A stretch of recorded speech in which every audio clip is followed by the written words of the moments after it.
Entonces, ¿por qué molestarse en cortar los rollos de aislante con un simple cuchillo cuando una máquina puede hacerlo por nosotros? Cuando aislé el techo de mi futuro baño, tenía rollos de 1,20 m que tenía que cortar por la mitad para que cupieran entre las vigas, o sea, 60 centímetros. Y cuando desenrollé el aislante, eso me hizo pensar. Me dije que pronto iba a acondicionar el ático, que iba a tener no sé cuántos rollos para cortar, entonces ¿por qué molestarme con eso si efectivamente una máquina puede hacerlo por mí? Pero una máquina cuesta entre 300 y 1000 euros, un cuchillo cuesta entre 20 y 30 euros, el cálculo es rápido. Y sobre todo, si puedo adaptar la hoja de mi cuchillo a una sierra de calar o una sierra sable, es aún mejor.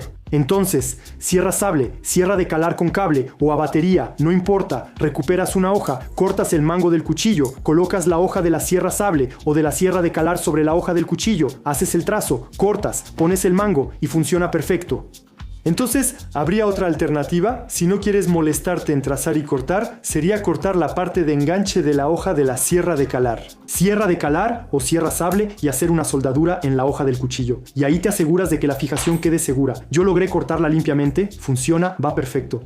Entonces opté por la sierra de calar con cable porque la idea es ponerla debajo de una mesa bastante grande y empujar el rollo para que corte solo. No hace falta ponerlo en el suelo, cortarlo, voltearlo y volver a cortar. Así que voy a tomar precauciones, una mesa grande, las dos manos a cada lado y empujo. Y si veo que es demasiado peligroso, por supuesto que lo pondré en el suelo, corto, volteo y funciona muy bien. Así que en casa estoy seguro de que tienes una vieja sierra caladora por ahí y si tienes aislante que cortar, no te molestes en hacerlo a mano. Tomas tu cuchillo, lo cortas, lo adaptas a tu máquina y funciona de maravilla.